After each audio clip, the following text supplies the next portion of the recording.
everybody, and welcome back to Alex Elliott Golf. Today, again, joined by Alistair Davies. Thank you for coming to the channel again. Pleasure. We're talking through strategy on the golf course. And if you've not already, guys, I've said this before, go and check out all Alistair's content. Alistair Davies Golf on YouTube, and I'll leave all the links to all his other social media platforms down below.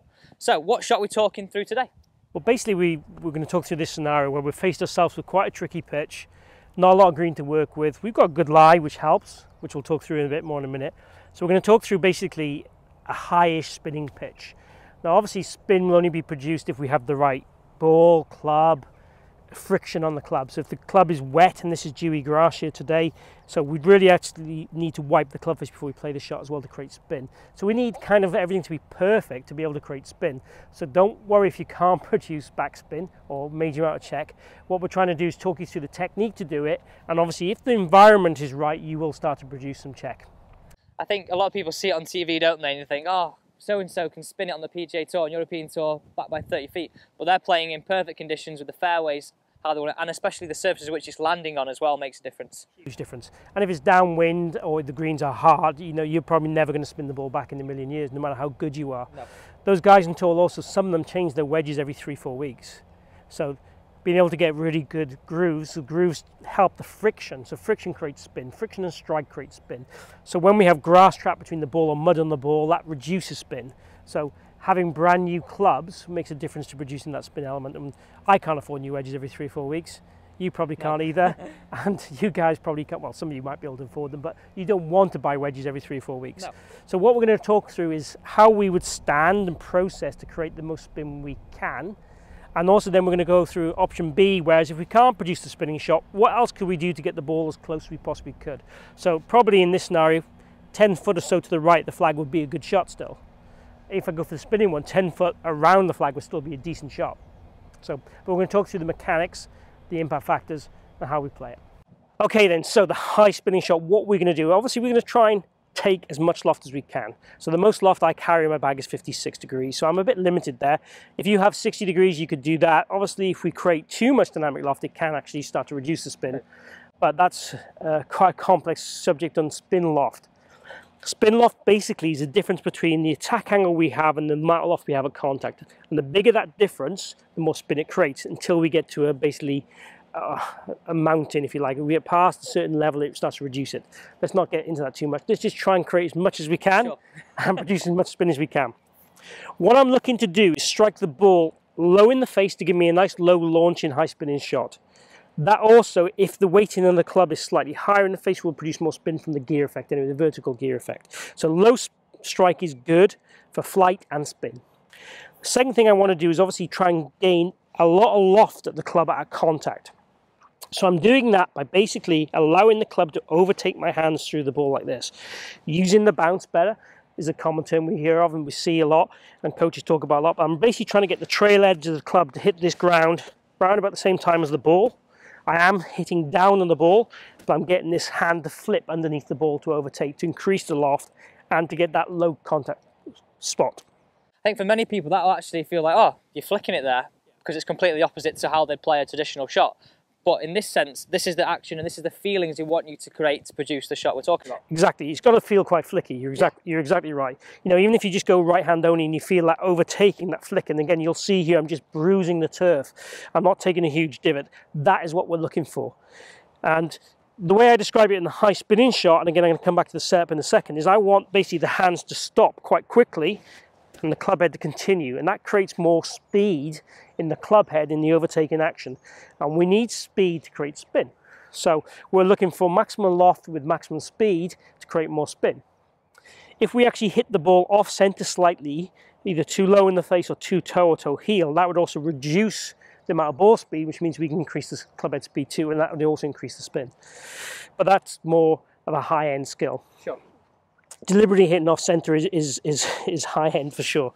So what I'm looking for really in terms of technique, I'm looking for the ball position to be fairly central, the stance to be narrow again to give me a little bit less speed in terms of I don't need lots of power. I want not hitting it a long way out. No, I want club head speed through the ball, but I don't want to stand here and go with a full swing. I'm after a quite short swing. This is probably what, 30 yards?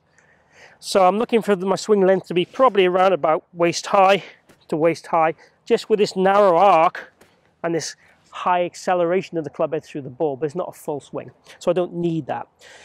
Presetting my weight slightly towards my lead foot, just to again help me get this club descending down and make sure I get that ground and ball at the same kind of time.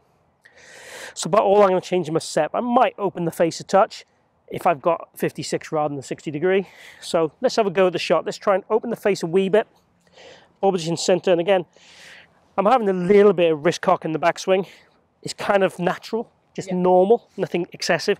And again, I'm really working hard on the fall through though. So would you try and almost, so guys at home, would you try and make a mirror image either side almost? Slightly, yeah. I think the hands will travel slightly less than the way through for the high spinning. If it was a standard pitch, it'd be very mirror image for me.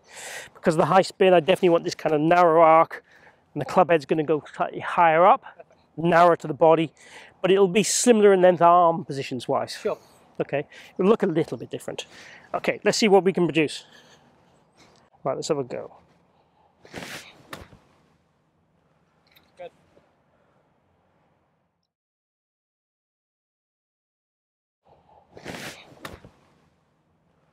Good. So I hit that pretty good. It kind of tried to stop. It didn't certainly spin back. We are short range, slightly downhill, and the wind is probably slightly helping too. All the excuses you could come out with. Make sure you have excuses. But that's the kind of technique I'd want. I'd want that technique there to nippy. Again, you'll see here there's no real divot. There's nothing majorly done there. So just really try and get confident in using that bounce, making sure our body still turns to the ball. It's not only hands, there's a bit of body there too. And practice and see how nippy you can get it. I think it's important to note, like we said earlier, you've got to have the correct conditions, and we've got pretty good conditions here, and you played the shot really nice, and the ball still didn't spin. So and we said this in the kind of a few of these videos, managing it on the course, it's manage your expectations as well of the shot. 10 feet, 15 feet is probably a good shot here, isn't it? Like you said, a circle around the hole. Yep. So it's manage your expectations, and really then you're not going to get upset if you've got a 10, 15 foot putt from a tight lie over water. No, as regards the outcome, I'm absolutely thrilled with it. I would have loved it to check up a little bit more, but as regards to where the ball's finished, I couldn't do much better. Alex is going to show you the slightly more easier route, the traditional route. The route that I would probably recommend 80% of the people I teach would do. Yeah, it's a very high tariff shot we were talking about there. Yeah, definitely. So we talked about that high tariff shot of getting it nice and spinning. So let's talk about the similarities in the setup, but then I think it's the feeling where we're going to talk about the different on the way through and the release is how we're going to produce the kind of a more traditional, I guess, less high tariff shot, more percentage play. Definitely, I would call this kind of a chip pitch style shot is how I'd word it.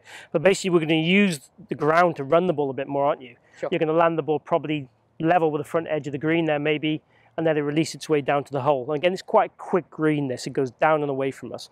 So let's hear what you can do, what your processes are. So like we said before, we said we wanted to feel one, that weight's going to favour our lead side to get that hitting down the golf ball. So that's a similarity between the spinning shot and now the kind of more, we're going to call it our traditional shot.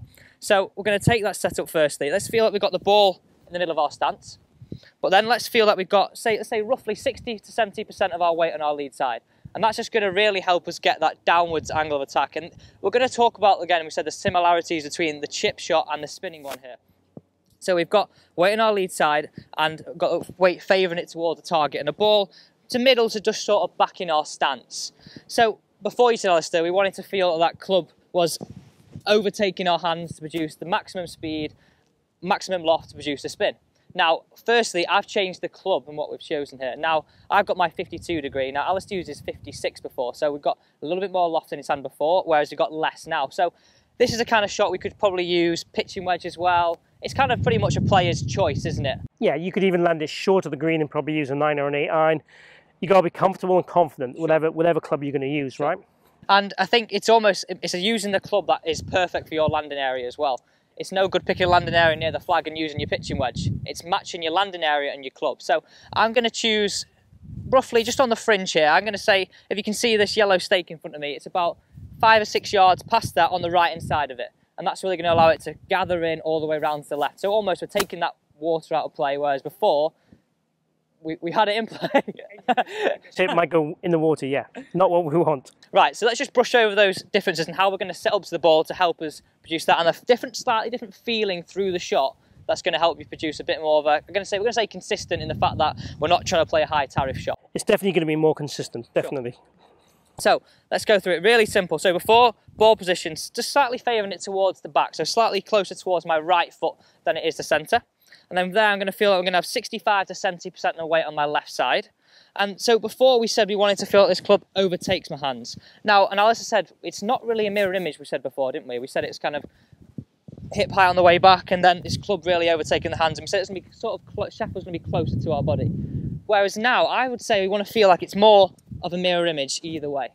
So the hands stay roughly the same pictures. And let's imagine imagine the wings of a butterfly be the same each side. Can we create a mirror image? Can we come back to where we started at impact? And can we create the same length backswing as we did follow through and match it up? So, ball position correct, weight favouring my lead side, pitching my landing area, pitching the landing area just right of that stake, allow it to gather round. And before, let's make the difference. We don't want to see the spinning finish, we want to see the matching the backswing finish, which is going to be stressed up towards the target, hands a little bit further away from our body, and definitely the club away from our body. And almost you could say the club is going to be at the same height as our hands, if we're making a comparison to what it was before. Much stiffer looking. Exactly. Much more structured, much more Steve Stricker style kind of pitch. Definitely. But, and I want to just say one more similarity. You're going to notice that our interaction with the ground is the same, isn't it? We've got the balance interaction, we've got the club brushing the ground, we're not going to dig into this.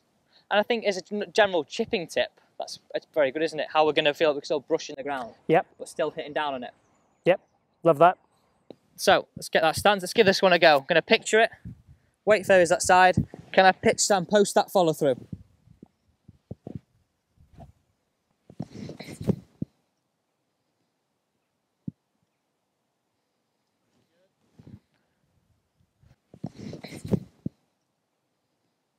Got a little bit past, but I think from that kind of shot and that kind of running one, you've got expectations are probably going to be a little bit further away, aren't they? Because of the high tariff shot there. I think you'd always play that to be slightly wider, and it's just about getting the distance control right. A bit like the first shot, distance control is the king. You landed it probably a few feet further than you wanted to, and that's why it's a few feet past the hole. It was still a good shot, executed well, and it's safe. Yes. You're going to make, you know, kind of up and down-ish. So it's kind of up and down 1.5 shots from here, isn't it? You've given yourself that opportunity, which is perfect.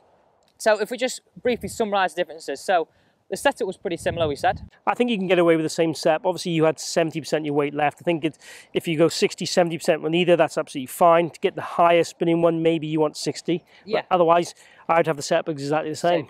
And then really, we always say the difference there is the feeling of one, when you're playing the spinning one, that club overtaking the hands. Yep. And secondly, can we just, over the normal kind of more traditional one, can we match the same backswing and follow through? And I think if you kind of picture it in those simple terms, it's going to help you produce, whether it spins a lot or doesn't, it's definitely going to help produce a different shot to play on the golf course. Yeah, in the very simple language, I almost go thumbs down is kind of Alex's shot, thumbs up would be my shot. Perfect. And I'm going extreme thumbs up with the spinning shot rather than kind of more, maybe like a higher pitch. You might go thumbs up. So very simple terminology, just thumbs down, thumbs up, similar setup, and you'll get different results. Perfect. So you've got options around the green, options on your course strategy, 2 different ways to play the same shot. Thank you, Alistair, for coming on the channel. Pleasure. Don't forget to check out all his content. The link is down below to his channel, and there'll be a link at the end of the video also. Thank you for watching today's video on Alex Elliott Golf, and I'll see you next time.